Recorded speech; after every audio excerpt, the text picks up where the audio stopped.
नहीं, जब जनता action mode में है तो डिरेल हो गए हैं। दिमागी रूप से सारे लोग भाजपा के लीडर डिरेल हो गए हैं और इस तरीके का उलूल जुलूल हरकत करेंगे और जनता के नज़रों में गिरते जाएंगे। और इनका भ्रष्टाचार के मामले पे जो दोहरा चरित्र है वो पूरी जनता के सामने में खुल करके सामने आ गया है। रेल क्या मतलब पागल हो गए हैं? डिरेल मतलब पटरी से उतर गए हैं, दिमाग इनका पटरी से उतर गया है। अच्छा, एक्सीडेंट कर गया इनका दिमाग। तो जो मन है सो कर रहे हैं, ये पूरी जनता देख रही है। एक्सपोज हो जाएंगे और 2024 में इनको नहीं आना है, चाहे कितना भी दमन वो अपना ले। 2024 में इनकी रिटर्निंग नहीं है। नमस्कार, आप लाइव सिटीज़ देख रहे हैं और आपके साथ मैं हूं वसीम खान। लालू परिवार की लगातार मुश्किलें बढ़ती जा रही है। सीबीआई ने चार्जशीट दायर कर दिया है। नाम लालू प्रसाद यादव, राबड़ी देवी और बिहार के डिप्टी सीएम तेजस्वी यादव का भी शामिल है। हमारे साथ बातचीत करने के लिए राजद के कदावर नेता विधायक सतीश दास जी हैं। तेजस्वी यादव को लेकर के सीबीआई ने जो चार्जशीट दायर किया है, कैसे देख रहे हैं? देखिए, तेजस्वी यादव जी अक्सर मीटिंग में कहा करते थे कि जिस तरीके से हम लोग भारतीय जनता पार्टी के खिलाफ में आक्रामक हैं, उनके हर एक नीति के खिलाफ में हम लोग डट करके राष्ट्रीय जनता दल मुकाबला कर रही है। और हाल के दिनों में जो महागठबंधन एकता बनी है और जब से बिहार में भाजपा सरकार से बाहर हुई है और राष्ट्रीय जनता दल और जदयू महागठबंधन के नेतृत्व नीतीश कुमार जी के नेतृत्व में सरकार बनी है, तब से भारतीय जनता पार्टी बौखलाई हुई है। और जब तेजस्वी यादव जी का उम्र 10 से 12 साल था, तब उस समय वो आरोप लगा रहे कि तेजस्वी यादव घोटाला कर रहे थे। एक नाबालिग थे, ठीक है। तो ये इनके पास कोई आधार नहीं है। दो बार ये ऑलरेडी सीबीआई ने इसको रिजेक्ट कर चुका है, लेकिन बदले की भावना से सप्लीमेंट्री एफआईआर में नाम जोड़ करके और चार्जशीट दायर किया गया है। और हम सब लोग खास करके तेजस्वी यादव और सब लोग ये मान के चल रहे थे कि इस तरीके का भारतीय जनता पार्टी हर एक राज्यों में विपक्षी एकता को डराने के लिए, विपक्षी एकता को धमकाने के लिए इस तरीके का काम करेगी। अपने जो एजेंसी तोता है उसका इस्तेमाल करेगी, लेकिन हम सब लोग जनता इसका डट करके मुकाबला करेंगे।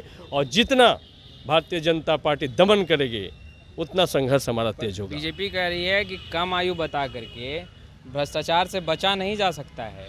अब सीबीआई नकेल कसेगी और भ्रष्टाचारियों को जेल भेजेगी। नहीं, भारतीय जनता पार्टी क्या कहती है और क्या करती है तो महाराष्ट्र में दिख रहा है कि अजीत पवार पर 70,000 करोड़ का आरोप लगाती है। छजन भुजबल 1.5 साल जेल में रख करके आते हैं और उनको मंत्री पद का शपथ दिलाते हैं।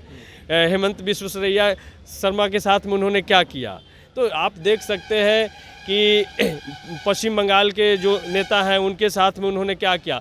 पहले उनके यहाँ छापा मारते हैं, रेड मारते हैं, और जब उनके साथ हो जाते हैं तो दूध के धोले हो जाते हैं। इसीलिए भारतीय जनता पार्टी ऐसी भ्रष्टाचार की मशीन है कि जिसमें डालिए तो स्वच्छ होकर निकलिएगा। इस्तीफा मांगा जा रहा है? नहीं, इस्तीफा का क्या सवाल है?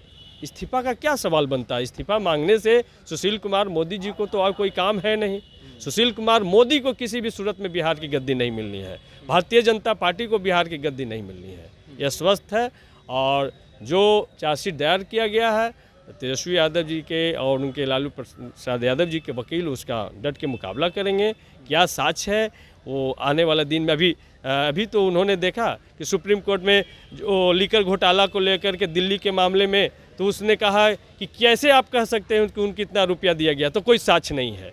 तो जो मन है सो कर रहे हैं, ये पूरी जनता देख रही है। एक्सपोज हो जाएंगे और 2024 में इनको नहीं आना है, चाहे कितना भी दमन वो अपना ले। 2024 में इनकी रिटर्निंग नहीं है। देश के प्रधानमंत्री तमाम लोगों को संबोधित कर रहे थे और जब विपक्षी दलों की बैठक हुई थी तो उन्होंने कहा था कि तमाम भ्रष्टाचारी एक मंच पर आ रहे हैं और भ्रष्टाचारियों को जेल के सलाखों के अंदर करेंगे। तो क्या अब एक्शन मोड में है केंद्र सरकार? नहीं, जब जनता एक्शन मोड में है तो डिरेल हो गए हैं। दिमागी रूप से सारे लोग भाजपा के लीडर डिरेल हो गए हैं और इस तरीके का उलूल जुलूल हरकत करेंगे और जनता के नज़रों में गिरते जाएंगे। और इनका भ्रष्टाचार के मामले पे जो दोहरा चरित्र है वो पूरी जनता के सामने में खुल करके सामने आ गया है। रेल क्या मतलब पागल हो गए हैं? डिरेल मतलब पटरी से उतर गए हैं, दिमाग इनका पटरी से उतर गया है। अच्छा, एक्सीडेंट कर गया इनका दिमाग। पीएम मोदी जी का भी एकदम। वो क्या बोलते हैं भ्रष्टाचार के सवाल पे बोलते हैं। मेट्रो में उनके लिए बात करने का समय होता है, उनको मन की बात करने का समय होता है, लेकिन मणिपुर का बात करने का समय नहीं होता है। जहां मणिपुर जल रहा है, रोज़ हत्याएं हो रही हैं, आज 60 दिन से ज़्यादा हो गया मणिपुर धधक रहा है, उस पर बात करने के लिए प्रधानमंत्री के पास में समय नहीं है, इसलिए उनका दिमाग डिरेल हो गया। तो आपने सुना सतीश दास जी को स्पष्ट रूप से कहते नज़र आ रहे हैं कि 24 में जनता जवाब देगी। राजद के जो नेता हैं लालू प्रसाद यादव, तेजस्वी यादव, राबड़ी देवी, ये डरने वाले नहीं हैं, जवाब दिया जाएगा। खैर, इस वीडियो में इतना ही। आपका बहुत बहुत शुक्रिया।